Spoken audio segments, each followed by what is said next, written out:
we're back, guys. What's up? How are you? So today we're going to talk about midlife crisis. Mhm. And I joke with Lay that I think that I might be going through one, not trying to age myself here, but we've done a little bit of research and we're going to share some stuff with you. And maybe you're feeling some of these things. I mean, you might be even feeling some of these things because statistically you're in this kind of age range, believe it or not. So I think I went I think I skipped Wow, the your whole. lashes look really great. I'm sorry, off topic. Really? Yeah. You know I did it just now in 3.7 seconds. Why do Anyway, you remind me how ugly I sorry, am sorry. compared to you? Keep going. Okay, so I think that I skipped the whole midlife crisis and went like straight grandma mode. Yeah, I mean, I used to go to bed at 9:30 before dating, so I'm pure grandma too. No, I don't think that that's grandma though. What do you mean grandma? Like Like Stada Baba, like what? like gardening, crocheting. Like I went full ass grandma mode. Like Stop. I skipped the midlife crisis. Got it. But I just turned 32, so like maybe there's still Yeah, time. like just a couple days ago, everyone. Yeah. Happy birthday, Lay. But maybe that's why. Okay. Like I still have time probably, but I feel like I I skipped Yeah. right through midlife crisis mode and just went full ass grandma.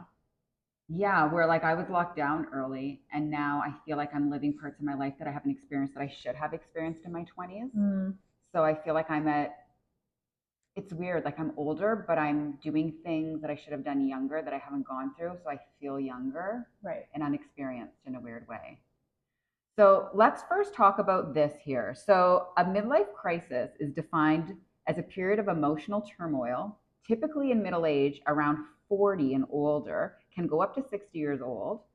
And it is characterized by a strong desire or will to change. That's the definition of it, though. Okay. And being in your midlife can basically make you want to have the human experience. So you're looking or yearning for something that maybe you had missed out on, or you're feeling like life might be finite. Like you can feel that there's a bit of an It's like catching up to expiry. you. Yeah, and maybe like things you haven't done yet. Yeah. So apparently 10 to 20% of adults claim to have experienced a midlife crisis only, though, which seems super low. I feel like people might not know that they're having one. I feel like it's like a spectrum. Right. Yeah. Like you don't need to like get a divorce and like marry a 26-year-old and buy a Porsche, But here's the thing, though, not gonna lie, I'm totally going to like put a group of men in a box here. I feel like you can tell when a man's going through a midlife crisis. Totally. You can like see They from start a mile going to the away. gym, Yeah. or they start changing the way they dress, and they buy the sports car. Yeah. So you can see it from a mile away. Right. It's like the little dick syndrome. Yeah, exactly. Except you're just middle aged. Except you're just middle aged. It's Yeah. like the little dog. Yeah, it's true. Who got like the loud bark. Yeah. Who doesn't bite though. Yeah. So you can. Right. You can tell for sure. Okay, so it says here typically a midlife crisis can be triggered by any number of major factors that come into your life, but the big ones are divorce, a death of a close loved one, boredom, or a significant life event. And it basically makes you ponder your identity and your purpose in life. Now, we're going to get into some of these things because there's common signs and symptoms of midlife crisis that I thought we should discuss. And the research I did here for Lay and it talks about like people are going through it way younger. And is why I kind of wondered if I was going through it. And I definitely went to Google. I'm not going to lie. Because I was like, is this a midlife crisis? Like, you WebMD'd midlife crisis. I mean, pretty much. Yeah. Because I was like, what's going on with me? Yeah. So, yeah. Where do you want to go with this? Do you want me to talk about what people might feel like, or do you want to talk about common signs? I feel like we should talk about your signs first. My signs. Yeah. If you feel like you have signs of a midlife crisis, and then we can reference okay, so the research. I feel like turning 40, I'm halfway through my life. And if you want to go deeper, no one has lived until 80 years old in my family. Okay. That's a little morbid. Yeah. But like, we don't have a long shelf life, so to speak, in my family. So for me, it's like I'm actually past the midway point in my life. Now, yes, I'm healthy. Yes, medicine is different now. But if I'm looking at like the roots in my family and like Like the genetics and average, yeah. history, it's like, well, fuck me. I'm Yeah. like past the halfway mark. Then, I went through some stuff in my personal life, and a lawyer brought it to my attention that your largest earning years for income for any human being, no matter your career, is 40 to 50. Right. So I'm also kind of like thinking like, well, what is this next decade going to bring for me, and what do I want from it? And if that's the case, like if that's like your largest earning potential for any person, I'm just like, I have like 10 years left to like grow my career, grow my brands, the business, and like try and make what I want of myself, because I have accomplished what I've wanted in life. And this is my second career, as you know. Mm-hmm. But it's like, what do I really want out of these next 10 years? And how am I going to maybe break it down into 5-year plans and make things happen?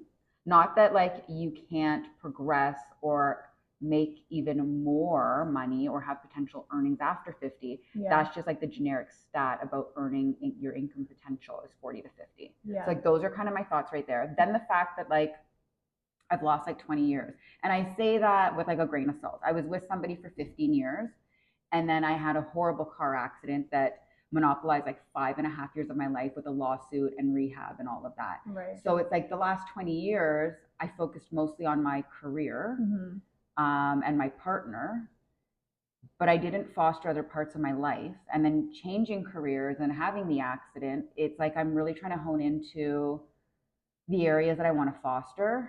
And as much as I want to grow as far as like the business goes, and obviously this venture with you, which I just said off air, excites me more than anything these days. It's like there's other parts of my life that I haven't fostered or devoted the same amount of time. And my mom tells me that all the time. She's like, if you applied the same amount of effort and energy to like meeting a man that you do your business or your macros or you're working out, you probably would be in like a nice, healthy, loving relationship. Right.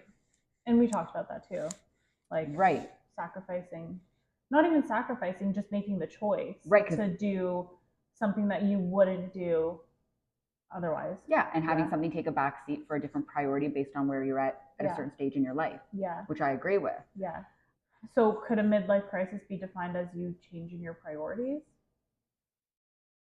Well, for me, or do you mean statistically? Because statistically, it talks about like one's purpose. Yeah. Right? So maybe that person didn't feel like they're even on track to fulfill their life. I think there's a lot of people who probably work a 9 to 5 and aren't doing what they love.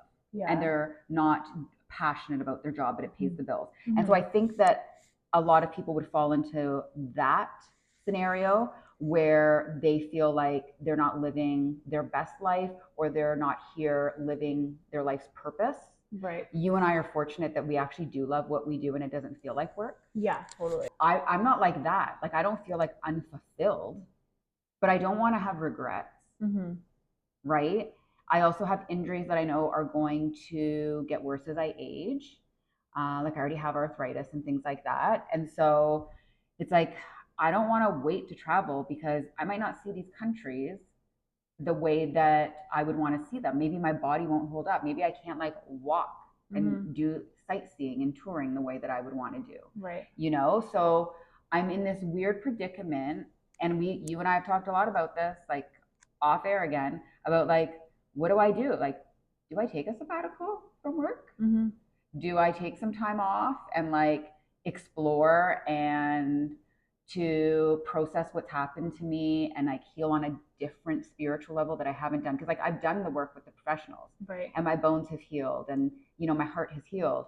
But with trauma, it's easy how you can bury things, and we choose to forget what we want, and you've not really actually like dealt with it, healed from it. Yeah. And I definitely experienced a little bit of that in Tulum for my birthday, because I was like, wow, this is the first time that I've been able to like clear my head and not have something to distract me, because I'm also noticing that as busy as I am, distraction is a form of anxiety.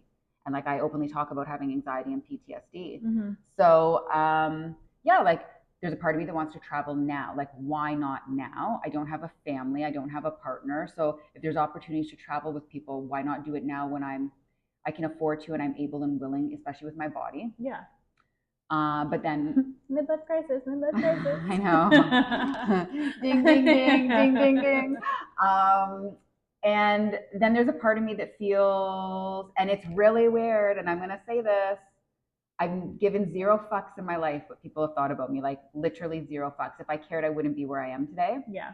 But there is a part of me that wonders what people in my industry will think of me if I were to take like a sabbatical. Realtors are so judgmental. So judgmental. Like actually, it's so judgmental. Right. And like it's yeah. It's stupid though. Like I shouldn't care. No. And I know you would feel the same way. Yeah, I would. Yeah. And my mom said something interesting to me.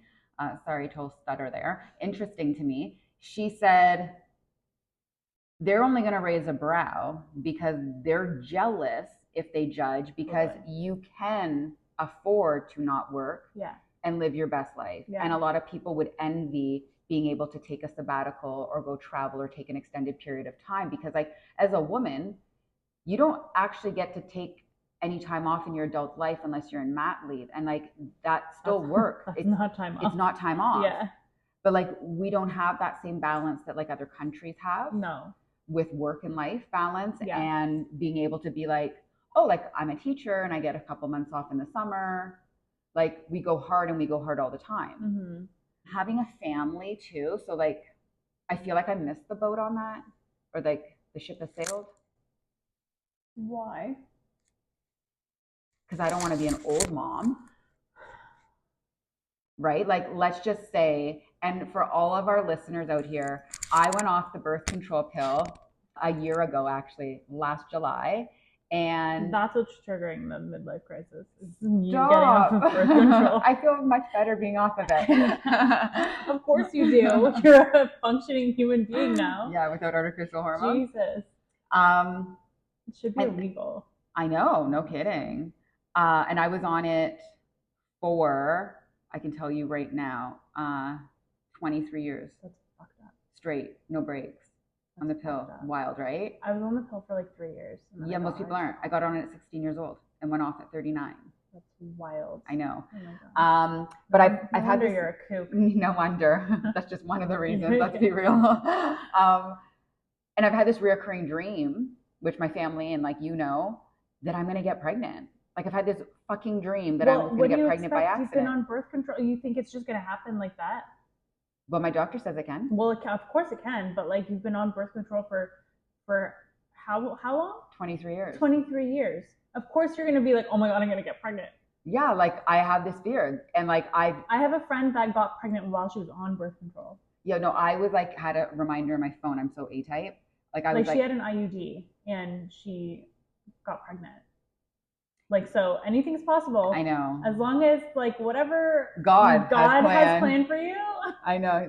I'm a baby in this bitch. So if you're going to get pregnant, you're going to get pregnant. So. And I've never tried to get pregnant, right? So like intentionally. So, but I do feel like my age, like if I were to get pregnant in the next little while, I don't want to be like 60 or 61 with a 20-year-old. Ew. Why? That's an old mom. I know. Like my mom was 28 when she had me, and that like, I feel like my time is ticking. Like I'm 32. Like I'm like, oh my God, I'm so old. Don't get me started. You're gonna make me have a wrinkle. I'm gonna raise a brow. No, but I think that but there's tons of people that are over 40 that are having like their first kids. There's tons of people. Times are changing. They don't get pregnant. Like women. Because we're focusing on careers. Exactly. The times have changed. Like I know. When my grandparents had their kids, they were like 19, 20, but all they had to worry about was being a mom. I know, but like I do feel like, listen, I get a lot done in a day, truthfully. Like I get more done in the first like 5 hours of my day that some people get done in a full day. Mm-hmm. So I'll give myself credit there. Mm-hmm. But I also know that like I'm definitely more tired. I don't bounce back. Like I feel the differences in my body at 40. Yeah. Compared to when I was younger. So it's like, would I even be able to keep up with a child? And I'm gonna like be very honest here. I don't even know if you know this about me. Even though I was with someone for 15 years, and I told this recently to a guy that I'm dating, I didn't ever want to marry him. That should have been like a fucking red flag. Yeah. I know, okay? But, so I've also never met a man that I looked at and I was like, oh, I want you to be my baby daddy. Yeah. And so maybe I'd have a child if I like saw something in a man and I thought like that's him, that's the guy that I'd want, you know, his sperm from, like genetically. And then also the fact of like I want him to be actively involved. Like I don't just like want a father who's not under the same roof. Yeah, totally. Like I want a traditional relationship. Yeah. I think it's also funny that like we're talking about like us as women having midlife crises, because I feel like historically, whenever you say like, "Oh my God, they're having a midlife crisis," I think of a man right away. Me too. But it's because the roles are so different now. In reverse. And yeah, almost. But like, I feel like women are feeling that a lot. The pressure. The pressure of like having to work and having your kids and having this and having that. So like, definitely at like 40 to 45, I can imagine that there are these women that are like, okay, but hold on though. So let's go to that, because I feel like probably even earlier. Yeah, but I'm just wondering here. There is, I want to say here, the average age, it's young. Like you're going to be shocked when I share this stat with you. I want to say it was like 33 or 34. For women? Yeah, like, and this is why I Googled it, because I thought to myself, like, we're going into perimenopause earlier and things like that. And so I was like, I'll tell you exactly why it's 33 to 34. Because women are just having their kids. The average age for a woman now is later. Like postpartum? So it could be postpartum, or it could be them having to go back to work. I have someone in my life that's very close to me that is having a really, really hard time with having to leave their kid, because I think that would be me too. They don't even, the thing is like, everyone has to work. We all know that. Like the world, this is how our world in the West is built. Okay. And dual income households. And dual income, you have to, right? But the way it's set up, that you have to leave your kid at like 1 year old, and they don't know what's going on, and then you have to go back to a job that doesn't have the same but you don't even care about. It doesn't have the same meaning once you have a child. But you don't care about it to begin with anyway. That's right. Or you're not really passionate about it anyways, but now having to justify going back to work and leaving your kid. Totally. It's a double whammy. There's no way. Like I totally get it. Totally get it. Okay. There's like career changes and everything in that time frame for women, because they want to adjust their. Okay, well, hold up. So let's think about that. In 2017, how many years ago is that? 7, right? So I was 33 when I made my career change into real estate. So fuck me. Yeah. There we go. Okay, so I have like generic stats for us, and then I have millennial stats for us. So we talked about earlier that 10 to 20% of people have claimed to experience a midlife crisis. If we're talking about just millennials. And that's just accepting that you had a midlife crisis. Accepting it and being hyper aware of it. Which a lot of people are not aware and are in denial. Okay? 81% of millennials in a survey finds that they can't afford to have a midlife crisis though. No. Okay, so. Yeah, totally. Right. Now, in here too, this is where we get into some, 64% of millennials have experienced, look at you just sat up. You're like, I'm more interested right now. Let's talk about our people. 64% have experienced a life crisis. Okay. In 2024, 39% are currently experiencing a life crisis of some sort. 1 in 2 millennials are expected to have a midlife crisis. Our generation's fucking tired. Oh, we're so tired. All we do is work, and then we have to hear it from the boomers. Yeah, that like, well, when I was your age. Yeah, totally. I walked to school uphill both ways and bought my house for $3.54. Exactly. Yeah. 1 in 10 millennials have already experienced a midlife crisis, and the average age is 34 years old. Yeah, I believe it. It's so wild. I think it also has to do with like maybe the expectation, like the traditional expectation to be married with kids by the time you're like 30, 31. Totally. And then if that doesn't happen by the time you're like 33, 34, obviously you're going to have a mental fucking breakdown and try to drastically change what's going on in your life to see if there's like a better path for you. But I feel like it starts younger. There's this pressure of choosing what you want to do with your life straight out of high school. I didn't know what the fuck Oh, and it's who I was messed at up. 18. I know. And then you go and spend thousands of dollars in either like That is the most post-secondary. irresponsible thing I know. ever. Like ever. So you're supposed to make a Yeah. decision and you don't Yeah. even know who you are. You're not developed. No. And either go to university or college. Then you come out and the expectation of getting a job in that industry is there. And you also are paying back student loans. And then the next big life event is like so getting married, right? Because like, gosh, you're fucking useless in this world, especially being us European. I was such a blasphemy in my family. Like, I've never been married. I've never been engaged.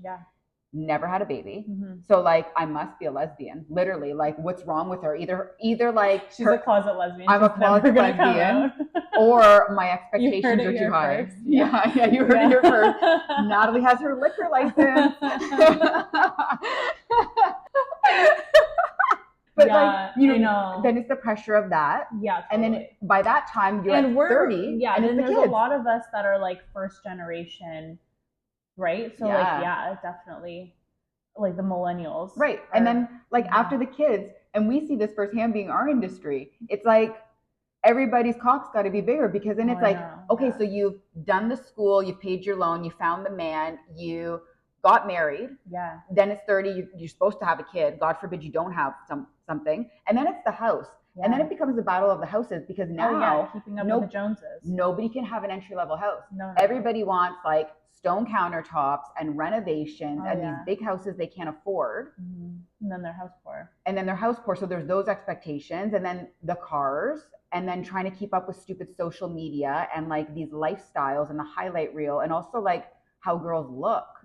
Like, I can't believe how young girls are getting Botox and filler and pressures like that to look a certain way and show up. And like, I feel pressures, like horrible pressure online. Like, I never feel good enough to be online. No, I know. I feel like it's a rat race, and I feel like it's exhausting. It's exhausting, and I'm not even sure you ever catch up to it, because here I am at 40, and you know, when we were recording one video, when we were talking about the expiry date of a woman, you know, and I said, it's me. And I'm not kidding. I know that there's a lot of young men out here that are liking me and interested in me. And perhaps I don't look, act, or feel my age at 40, but like, if you think that there's not a day that goes by that I'm not looking at myself being like, well, fuck me, I'm going to crack any day. Like, I'm going to get wrinkles and I am going to look older. Like, I'm fortunate up until this point with genetics and being European that like, I've got nice, dewy, plump skin, and like, I don't have wrinkles, and you know, I'm trendy, and so I look younger. But I don't know, like, what's 5 or 10 years? And my mom keeps going, you're going to be J-Lo at 50, you're still going to be hot. And I'm like, I'm glad you think that, but like, I mean, the pussy still will be good. Just saying. Whole woman life crisis. But it's like biologically, I'm still that age. Like, an old car is an old car. Let's be real. Did you see that clip of I don't watch the Kardashians, but I saw a clip that they all did their biological age, not like their chronological age. And Kim was like if that doesn't scream midlife crisis, I don't know what does. But Kim is pushing. I'm gonna do it after this episode. How old is she? I think she's my sister's age, like 43. Yeah, so she was 20. No, she was 34 biologically. Like, did she do this recently? Yeah, apparently. Okay. And then Chloe's I think in her late 30s. Yeah, she's maybe younger. 40. I think she's my age, like 84. Yeah, and her biological age is 28. Yeah. Oh my gosh. Yeah. So it was actually like, I mean, they did it like with a doctor and whatever. I mean, these celebrities pay for like whatever. And the access to things that they have. I know. But it was really interesting actually. I was like, that's kind of cool. Totally. Yeah, to see what your biological age is. Most common mental struggles during life crisis, and this is specific to millennials, 58% say loss of purpose, 57% say sadness in general, 54% just sadness. Just melancholy. I feel it sometimes. Melancholy. 54% is burnout, which like I feel burnt out all the time. I never wake up feeling refreshed. 89% is anxiety, and 76% is depression. The most common experiences during a life crisis is interesting too. You either lose or gain weight, which I can attest to both of those things during rough times in my life. Consuming more alcohol, Yeah. Attending therapy, check. Mm-hmm. New appearance, hair, clothing. No, I mean, I feel like I'm always been cute, like stylish. And then a new hobby. I mean, I just started Yeah, back pole see? this year. Fuck me. Maybe I am. I don't know having one. I feel like like a lot of people just don't realize that they're going through that. Like calling it a midlife crisis is kind of harsh. It's I think like people can just like right. live their life. Like if you're going off the fucking rails, like then that's a little bit different. I would be like, that's a midlife crisis. If someone like I mean, Oh, you did tell me I was going 0 to 100 with like going to bed at 9:30 and then coming home at 5:07 a.m. for a date. So well, it's just not characteristic of you. But you are I'm trying to live in the moment yeah, though. which is yeah, but I mean you're not going on like a fucking bender and you're not going to like No, I'm not dating multiple people, and I didn't. Ibiza and doing a bunch of drugs like that. No, and You that know was what I mean? one night. It's not multiple nights. It Yeah, was a one-off. which is fine. It could be multiple nights. I wouldn't call that a midlife crisis though. Okay, good. Yeah, I think Thanks for you're. making me feel I think better. you're okay. This was interesting too. So they say 49% of millennials feel trapped in their life. Oh. 85 feel trapped by money, which I get. Mm-hmm. 72% feel trapped in a life circumstance.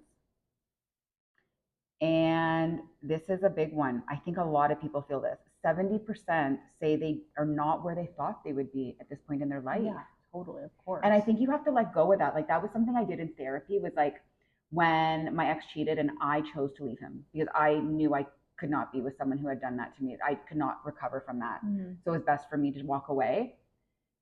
And then the accident happened the same year. It was such a tough year for me having both of those big life events. I had to let go of what I thought my life looked like and what it was going to be. Mm-hmm. And I had to accept what it was. Mm-hmm.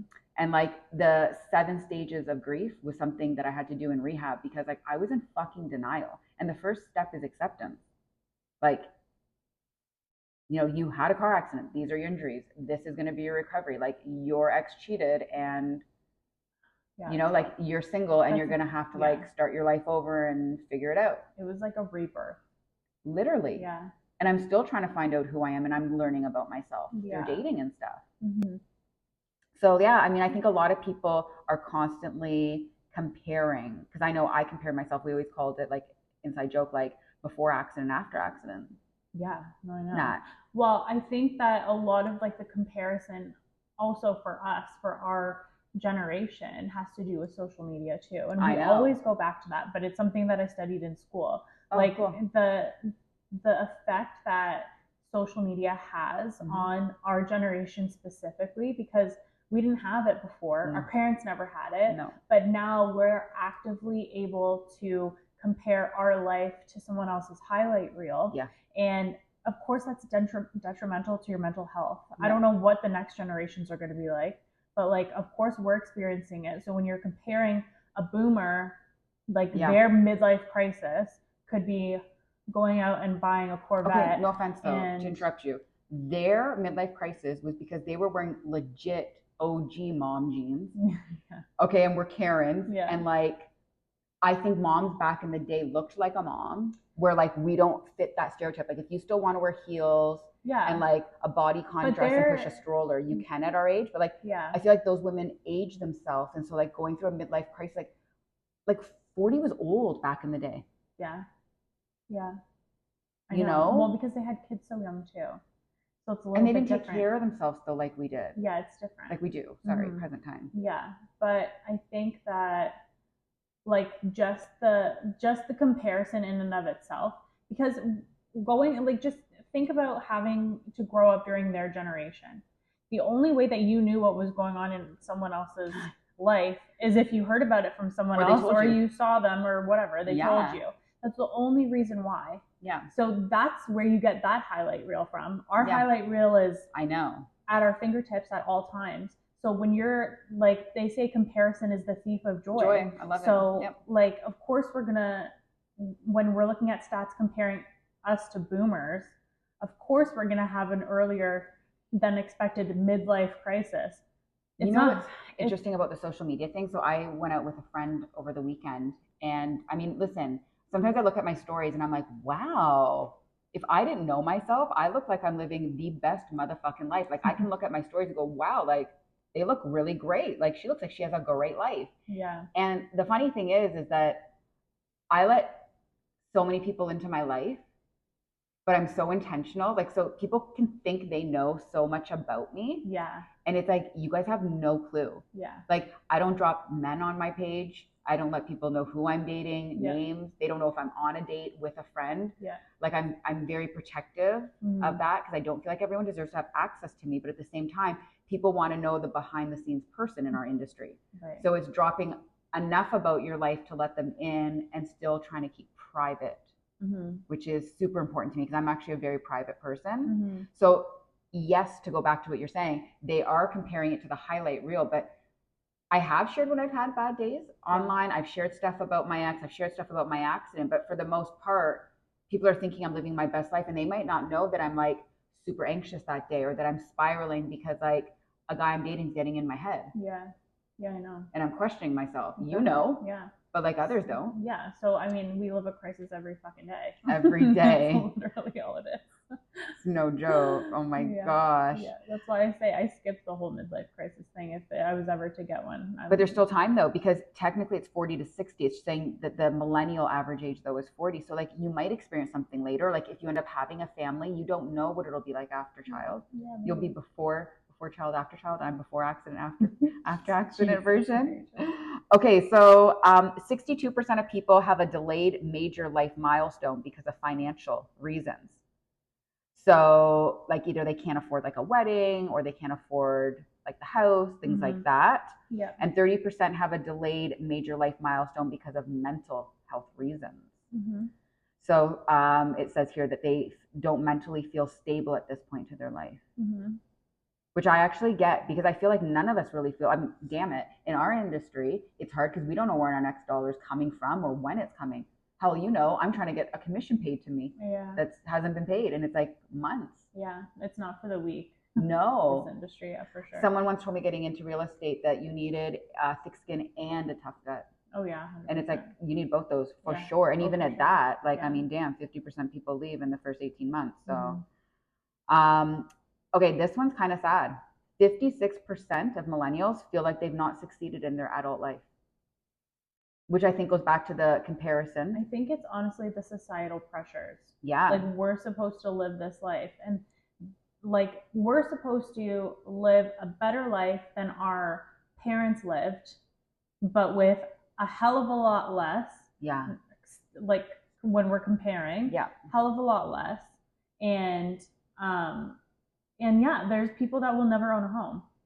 But like to their generation, that makes absolutely no sense. I know. How do you not own a home? But the ratio, like the income, like their income was a lot higher. Yeah, but they could also, so the baby boomers could have one income, so they could have a single income household. Yeah. They also had job security that we didn't have. They had pensions. Okay. I feel like our generation is like, I feel like we're the generation of like a juggler. I feel like we have multiple gigs. We're dabbling because like no one offers full time. Yeah. So you're doing multiple different streams of things to bring in income and to make ends meet. And you don't want to put all your eggs in one basket. Like pensions are a joke. Yeah. You know, job security is a joke. Well, yeah, you have to think of also like what the population is here too now. Right. Right. So it's completely different. I know. And the like housing is not affordable and it's not what it was like. No, and like we talked a little bit about this before you and I off air. I always knew I didn't want to live long term in Canada.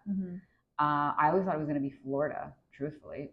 Weird. But my cousin and I were talking last year, and she was one of the first people. And then I started to notice how many other people felt the same way, and it was more prevalent. Everyone's saying, like, Canada is not the place to be an entrepreneur and be self-employed. Like the way it's set up now, it used to be. Yeah, it's garbage. Right. More beneficial, but it's garbage now. Yeah. And so like now I'm looking at, well, like where would I want to live where I'm not paying all these taxes and I can still do what I love and like live in a country that I feel is more aligned with my values than Canada. Cause like I obviously love where I live, but it's hard. Yeah. being out here. Yeah. And, you know, you and I have talked like long-term plans. Like, I would love to have boots on the ground here with the business, but also be able to be remote and work from anywhere. Yeah. And travel abroad and maybe follow someone if I met someone and follow them and things like that. Yeah. So, you know, I don't really know where that is at this point, but I just think Canada ain't it. Yeah. It ain't it. You move abroad, midlife crisis. You do anything with your life, midlife crisis. Stop. No, that's how I feel it is.